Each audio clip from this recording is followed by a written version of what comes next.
Kemudian yang kedua terkait dengan masalah masalah khalifah di dalam satu pemerintahan. Di zaman pemerintahan Belanda saja kita itu tidak ada halangan untuk ibadah juga itu. Bahkan haji pun juga misalnya ada transportasi yang diambil oleh pemerintah Belanda. Dan sementara kalau ngomong masalah politik itu langsung dihabisi, termasuk Pangeran Diponegoro dan itu kan rata-rata adalah seorang ulama. Kemudian ini kan masalahnya itu kan lebih mengarah kepada pandangan sekuler saja. Kalau ibadah nggak apa-apa, tapi ibadah makruh. Tapi kalau ibadah dalam artian politik kekuasaan itu menjadi, sementara misalkan milih sesama muslim itu juga ini radikal misalkan seperti itu. Bahkan itu zaman yang mengatakan khalifah pun ya seperti ada Imam Hanafi, Imam Ghazali, saya Hambali, saya nggak tahu, nggak hafal itu sampai di penjara itu, padahal pemerintahnya yang mengatakan khalifah gitu. Jadi kan masalah kekuasaan gitu. Ya, saya kira itu kondisi-kondisi seperti itu menjadi kita itu susah gitu. Sementara ini ada salah satu dalam kajian yang saya pernah mendengarkan bahwa kita itu diminta untuk mengikuti ulama. Ulama itu dari zaman dulu itu juga memang harus kita ikuti karena sebagai penerus para nabi. Kemudian kalau bacaan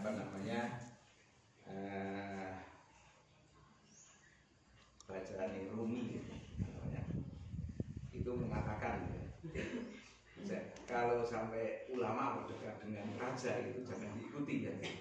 Ini kemudian Imam Syafi'i pun juga mengatakan itu ulama itu ada ulama sub gitu ya, karena ulama yang diikuti gimana? Ulama yang dibenci orang kafir dan orang munafik itu malah yang diikuti gitu. Jadi ini kita mau penjelasan terkait dengan tadi yang dua hal tadi. Mungkin gitu. Terima kasih. Iya, terima kasih. Untuk yang pertama tentang Imam Mahdi, memang ini adalah sesuatu yang dijanjikan oleh Rasulullah SAW, bahwa nanti di akhir zaman ada Imam Mahdi yang akan memimpin kaum muslimin dan semuanya akan tunduk kepada beliau dan Islam akan menjadi Islam ya'lu wala yu'la alaih, akan menjadi tinggi lagi, akan dihormati dan hukum-hukumnya serta kekuasaannya ada berada di tangan kaum muslimin. Ini Imam Mahdi. Masalah kapan dan siapanya ini yang memang tidak dijelaskan oleh Rasulullah dan menjadi rahasia dari sunnatullah. Ini yang pertama tentang Imam Mahdi. Jadi bentuknya seperti kapan waktunya, di mana berada beliau, itu apakah Imam Mahdi itu person atau sistem, itu juga menjadi perdebatan para ulama. Kemudian yang kedua tentang bahwasanya untuk yang di zaman pemerintah Belanda atau di zaman sebelum ada Indonesia juga pemerintahannya memfasilitasi tentang ibadah ubudiyahnya kaum muslimin. Tapi dalam masalah politik itu kemudian dibatasi, sehingga kalau ada kajian-kajian yang sifatnya politik kemudian diawas-awasi, itu sebetulnya ya tadi dalam kaum muslimin itu atau Islam itu mengajarkan bukan hanya pada ranah ubudiyah saja. Islam yang rahmatan lil alamin itu mencangkup semua segi kehidupan kita, dari mulai bangun tidur sampai mau tidur, bahkan tidur itu sendiri, termasuk hal yang diatur dalam Islam. Dalam aspek individu maupun komunal masyarakat, termasuk bagian-bagian kenegaraan dengan politiknya, itu juga diatur dan diajarkan di dalam Islam. Artinya Islam itu betul-betul mengatur semuanya. Karena apa? Karena Islam itu agama yang wasatiyah, agama yang tengah-tengah. Kalau kemudian di dalam pemerintahan atau di dalam politik itu, ini kan semua kepentingan itu ada. Jadi kepentingan kapitalis, kepentingan sosialis, kepentingan pengen eksis, kepentingan tentang kepemilikan materi-materi yang ada di perut bumi dan lain sebagainya. Itu semuanya menjadi hal yang sunnatullah. Sunnatullahnya di alam dunia ini memang Allah Subhanahu wa taala mendesain bahwa makhluk atau manusia itu punya kebutuhan.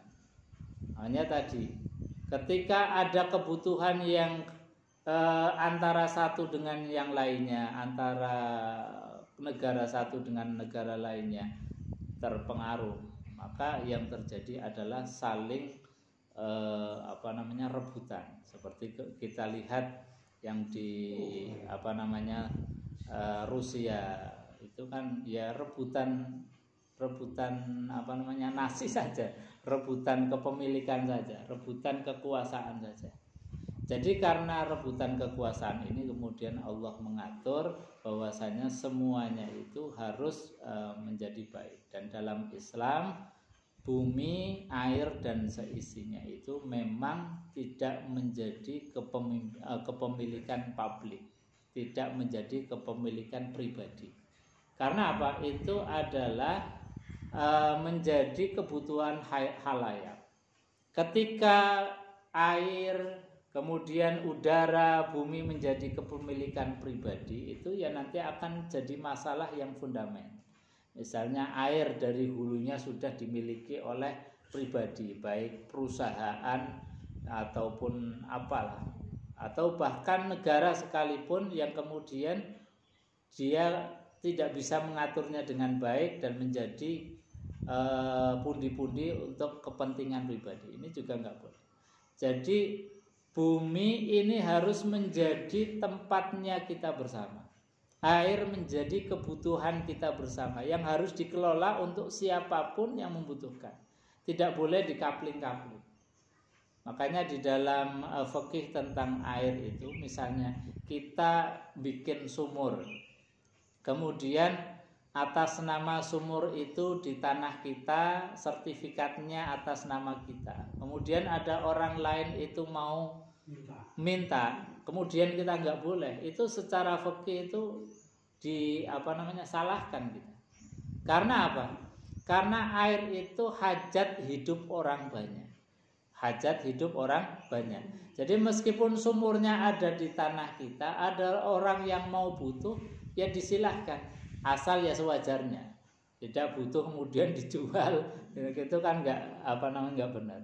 Ya butuh sewajarnya. Misalnya pas lagi ledengnya mati minta ke tetangga, atau kita minta ke tetangga. Itu dalam fikih itu dibenarkan. Karena apa? Air sumur meskipun itu berada di tanah kita, tapi kan sumbernya mungkin berada di tanahnya orang lain. Sumbernya itu dari mana?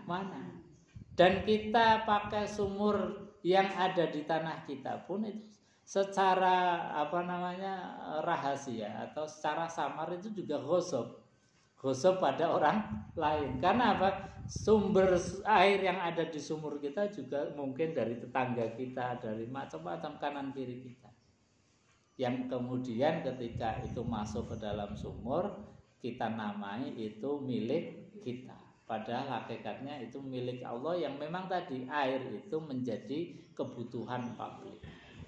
Maka di dalam pengelolaan semacam itu Islam itu betul-betul menjaga. Sampai dalam Islam itu kalau ada orang punya tanahnya itu nggak berpenghasilan, mangkrak, artinya ya dijon nggak ada apa-apa. Sementara ada orang lain yang mau menggarap tapi nggak punya tanah, itu negara atau khalifatul muslim, kepemimpinan Islam itu boleh mengambil tanah-tanah yang memang tidak berproduksi dan diberikan kepada orang yang mau menggarap.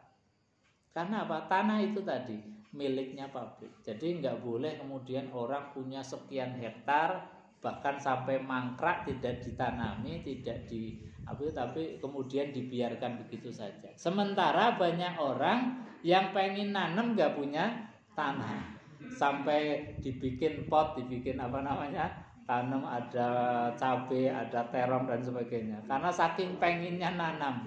Padahal di satu pihak ada sekian orang yang kemudian punya kepemilikan tanah yang bahkan justru tidak bermanfaat, mangkrak. Nah, ini kan ketimpangan. Nah, Islam datang itu kemudian mengatur seperti itu. Tidak boleh ada yang kaya semakin kaya, yang miskin semakin miskin. Jadi yang miskin juga diberdayakan, yang kaya juga punya kesempatan tapi dibatasi. Harus ada imbal baliknya, harus ada share-nya, harus ada kepeduliannya terhadap orang lain. Makanya ada zakat, ada infak, ada sedekah, supaya sistem di dalam kehidupan kita itu berjalan normal, tidak ada chaos, tidak ada saling yang kaya semakin kaya sehingga ada kecemburuan sosial. Nah, ini di dalam sistem Islam. Makanya Islam itu mendorong betul. Nah, terjadinya adanya perang itu kan gesekan-gesekan kepentingan. Makanya Islam itu juga harus berpolitik supaya apa? Supaya menguasai semua kepentingan. Kalau Islam ini menguasai kepentingan, ini kan berarti apa? Islam bisa mengatur dengan punya kekuasaan, tinggal teken saja sudah beres. Ketika Islam punya kepentingan, tinggal kemudian dibikin peraturan sudah beres. Nah, ini makanya kita tetap sebagai kaum muslimin harus melek politik bagaimana supaya Islam itu betul-betul al-Islam ya'lu wa la yu'la alaih, betul-betul tinggi. Di antara nilai tinggi itu ya harus menguasai, harus menjadi yang memimpin, bukan malah justru dipimpin. Cara mimpin, cara mendapatkan kepemimpinan apa? Ya melalui politik tadi. Politik. Ketika Islam itu tidak menguasai politik, maka dia akan dikuasai terus. Bahkan menjadi pasar. Islam kaum muslimin menjadi ladang pasar terus. Bukan menjadi produsen, tapi menjadi konsumen. Nah, ini kan kerugian bagi kita. Makanya orang-orang kapitalis ketika Islam itu sudah mulai berpolitik, mereka itu khawatir. Kepentingan mereka pasti akan terkalahkan. Nah, makanya kita tetap harus punya kepedulian terhadap politik. Islam itu harus tinggi. Daripada milih orang lain, lebih baik milih saudara kita atau orang seakidah dengan kita. Nah, ini diantara politik Islam. Makanya ketika kita nanti dalam satu pemilihan dalam ajang-ajang politik, ya tadi Islam itu prinsipnya harus ya'lu wa la yu'la alaih. Harus ada di dalam posisi yang tinggi, harus menguasai, harus kemudian menjadi top leader. Saya kira itu cukup ya. Kita tutup dengan doa kafaratul majelis bersama-sama. Bismillahirrahmanirrahim. Subhanakallahumma wa bihamdika asyhadu an la ilaha illa anta astaghfiruka wa atubu ilaik. Assalamualaikum warahmatullahi wabarakatuh.